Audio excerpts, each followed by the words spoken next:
Imagine being 20 years old, never having left the country, and you don't even have a passport, and yet you are targeted every time you get on a plane to fly an hour and a half home. I'm going to tell you a story about me that I've never told before, and it has a lot to do with health and wellness. And you can say that politics and health and wellness don't go together, and I would say that you might be correct, except that the Center for Medicare and Medicaid Services is directly controlled by who's politically in power and what gets reimbursed and what doesn't. SNAP benefits directly controlled by who's in power politically and what gets allowed and what doesn't. And pretty much every other insurance company follows the guidelines for reimbursement for the Center for Medicare and Medicaid Services. So all of the healthcare decisions being made for you are political, including the fact that your employer provides health insurance. That was Carter era. Most of you just know me as Marcy or Dr. Marcy on here, but my name is pretty complicated and I have had very few people in my lifetime get it right. And I was profiled because of my name. I was 20 years old. I was a junior in college and I was planning my wedding. And my wedding occurred in Fresno, California, where I was born. And I was living in Las Vegas at the time, going to the University of Nevada, Las Vegas. And every time we flew from Las Vegas to California, in Las Vegas, I was screened additionally at the gate, which means that they take out all of your belongings from your luggage and from your personal carry-on item. So I stopped carrying a carry-on other than my purse because I got tired after the seventh time this happened in a row of having my undergarments spread all over a table in front of all the other passengers that were waiting to board the plane, to lose my place in line boarding the plane because I got called out for extra security, and to have a bunch of extra questions asked of me that, quite frankly, were none of anybody's business. Not only did I get screened in Las Vegas, but 3 days later, whatever plane I was getting on in California to come back home to go back to school, I would get screened again. It was so consistent that one of the gate agents actually apologized to me because she recognized me. And after 9/11, it did not get better. In fact, it got worse.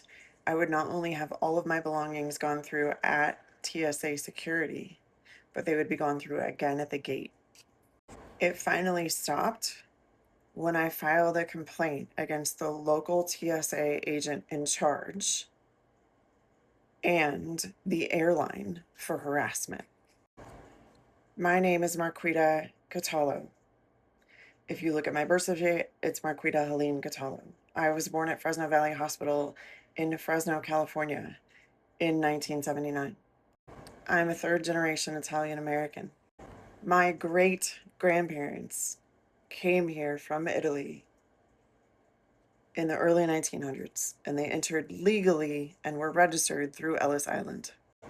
And not that any of that means anything, because they're deporting Native Americans who live on reservations at this point. Because my name is now hyphenated, Marquita Helene Catallo Madruga, which is by all rights a mouthful, um, I often still get asked what country I'm from.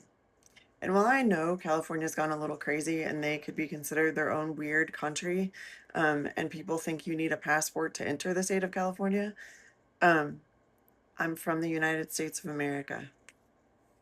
In those airports, there was no probable cause to search me. My constitutional rights were violated. And I've seen the comments and I've seen the posts, and there are people who have lived in Germany, who have been citizens of Germany for decades, that learn constantly about what happened in the 1930s there. And they are scared for us. And they are sad because while they learn about that every day of their lives growing up through school, we have blatantly ignored it and allowed it to happen in this country. And they are scared for us. So far, what's happening in Minnesota, the only constitutional right that hasn't been broken is the third one. And regardless of how you feel about protests, this is not what was happening in Portland, where people were damaging buildings, rioting, looting, and damaging property. This is not what's happening in Minnesota. This is not the Rodney King riots where we really needed the National Guard to step in and quiet the streets.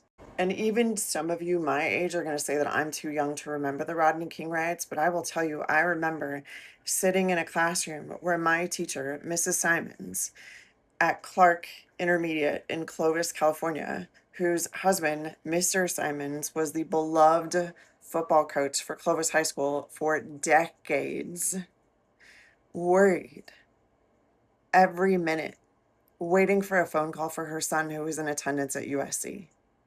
That campus got locked down during the Rodney King riots. A law was signed in that says you're now no longer allowed to criticize Trump. I could be targeted for making this video talking about my experience.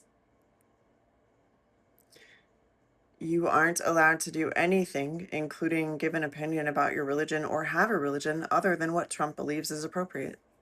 And here's the thing. In the last few elections, I have not voted Democrat or Republican because neither party was going to do anything to help me. One party is trying to say that I'm a birthing person, not a woman, and that I should just allow men to be in my sports and not care that they are there, and I just need to buck up and handle it.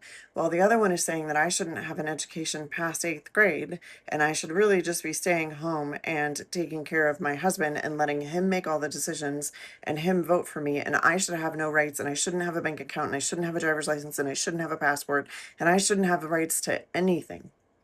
So both are trying to alienate me as a woman, and both are wrong. And a lot of the country feels this way. And it's raising cortisol. And it's causing underlying health effects that we probably won't see for the next 5 years, except in the immediate stressors that it's causing. There will probably be more heart attacks and strokes this year because of everything that's happening. If we go into martial law, I guarantee it'll happen. There'll be more people who have poorer sleep. Sleep deprivation has been determined to be a form of torture. And even in the longevity community, the best supplement you can give yourself is quality sleep of 7 to 9 hours. Cortisol, released too frequently, creates release of epinephrine. Release of epinephrine causes the release of glucagon. The release of glucagon causes the liver to release sugar into your blood. The release of sugar into the blood causes release of insulin.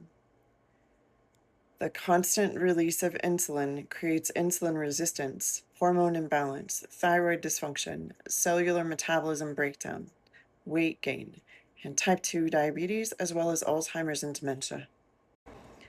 And if you're still here and you're going to say you're overreacting,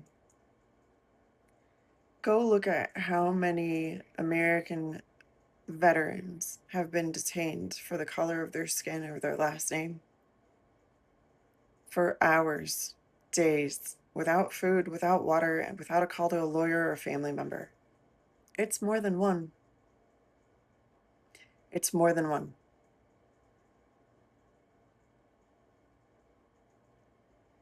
And I've already been the target.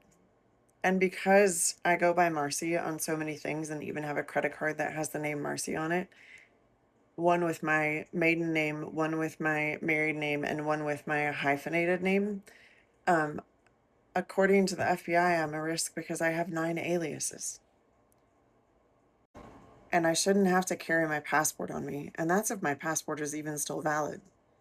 If you look around enough, you'll see there are at least 10 people reporting that their passport was canceled without their knowledge, reported lost or stolen without their knowledge until they got to another country and were held by security.